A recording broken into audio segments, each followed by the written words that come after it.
പുതിയൊരു വീഡിയോയിലേക്ക് സ്വാഗതം. ഇന്നത്തെ വീഡിയോ എപ്സന്റെ ആൾ-ഇൻ-വൺ ഇങ്ക് ടാങ്ക് കളർ പ്രിന്ററായ എപ്സൺ L365 എന്ന പ്രിന്ററിൽ എങ്ങനെ ഫോട്ടോസ്റ്റാറ്റ് എടുക്കാം എന്നതിനെക്കുറിച്ചുള്ളൊരു വീഡിയോ ആണ്. വീഡിയോ കാണുന്ന മുമ്പ് ചാനൽ സബ്സ്ക്രൈബ് ചെയ്യുക, ലൈക്ക് ചെയ്യുക, കമന്റ് ചെയ്യുക, ഷെയർ ചെയ്യുക. അപ്പോൾ നേരെ വീഡിയോയിലോട്ട് പോകാം.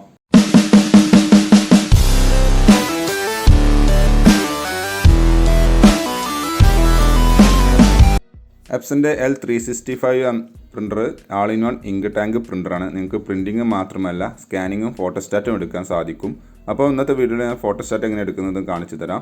ജസ്റ്റ് ഇതാണ് പ്രിൻ്ററിൻ്റെ ഫ്രണ്ടിൽ കാണുന്ന ഫ്രണ്ട് പാനൽ സ്വിച്ചസ് വരുന്നത്. നമുക്കിവിടെ സ്കാനിങ്ങിന് അല്ലെങ്കിൽ ഫോട്ടോസ്റ്റാറ്റിന് ആവശ്യമുള്ള ഡോക്യുമെൻറ്റ് നമ്മൾ ഈ ഒരു ഗ്ലാസ്സിൽ ഇവിടെയാണ് വെക്കേണ്ടത്. ഇവിടെ നിങ്ങൾക്കൊരു ആരോ കാണാൻ സാധിക്കും. അപ്പോൾ ആ കോർണറിലോട്ട് അടുപ്പിച്ചാണ് നമ്മളെ ഡോക്യുമെൻറ്റ് ഇതേപോലെ വെക്കേണ്ടത്. കണ്ടില്ലേ, ഇതേപോലെ നമുക്ക് ഡോക്യുമെൻറ്റ് തല തിരിഞ്ഞു വരുന്ന രീതിയിലാണ് വെക്കേണ്ടത്. ഓക്കെ, ഇതേപോലെ ഈ കോർണറിലേക്ക് അടുപ്പിച്ച് വെക്കുന്നു. ശേഷം നമ്മൾ സ്കാനർ ഡോറ് ക്ലോസ് ചെയ്യണം. എന്നിട്ട് അതിന് ശേഷം നമുക്ക് ആവശ്യമുള്ള പേജസ് നമ്മൾ പിക്കപ്പ് ട്രയൽ വെക്കേണ്ടതാണ്. കറക്റ്റായിട്ട് വെക്കണം. അതിനുശേഷം ഫ്രണ്ടിൽ കാണുന്ന ഇവിടെ 2 ബട്ടൺ നിങ്ങൾക്ക് കാണാൻ സാധിക്കും. ഇത് ബ്ലാക്ക് ആൻഡ് വൈറ്റ് ഫോട്ടോസ്റ്റാറ്റിനെ സൂചിപ്പിക്കുന്നു. ഈ നീല കളർ അല്ലെങ്കിൽ ഈ പച്ച ഈ കളർ ബട്ടൺ കളർ ഫോട്ടോസ്റ്റാറ്റിനെ സൂചിപ്പിക്കുന്നു. അപ്പോൾ ഞാനിപ്പോൾ ഒരു ബ്ലാക്ക് ആൻഡ് വൈറ്റ് ഫോട്ടോസ്റ്റാറ്റാണ് കൊടുക്കുന്നത്. ജസ്റ്റ് അത് ക്ലിക്ക് ചെയ്തു. ക്ലിക്ക് ചെയ്തപ്പോൾ നിങ്ങൾക്ക് കാണാൻ സാധിക്കും പവർ ലൈറ്റ് ഫ്ലാഷ് ചെയ്യുന്നുണ്ട്.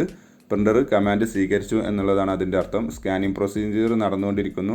പ്രിൻ്റ് ചെയ്ത് പേപ്പർ പുറത്ത് വരുന്നത് നിങ്ങൾക്ക് വീഡിയോയിൽ കാണാൻ സാധിക്കും. കണ്ടില്ലേ, ഏകദേശം ബ്ലാക്ക് ആൻഡ് വൈറ്റ് അതേ കോപ്പി തന്നെയാണ് വന്നിട്ടുള്ളത്. ഞാൻ അതിൻ്റെ ഒറിജിനൽ കാണിച്ചു തരാം. ട്രേ ഓപ്പൺ ചെയ്യുന്നു. അതിൻ്റെ ജസ്റ്റ് ആ ഡോക്യുമെൻറ്റ് എടുത്തിട്ട് കണ്ടില്ലേ.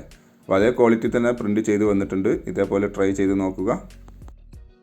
Thanks for watching my video. Video ഇഷ്ടമെന്ന് വിചാരിക്കുന്നു. സബ്സ്ക്രൈബ് ചെയ്യുക, ലൈക്ക് ചെയ്യുക, കമൻറ്റ് ചെയ്യുക, ഷെയർ ചെയ്യുക. അപ്പോൾ ഓക്കെ, ബൈ.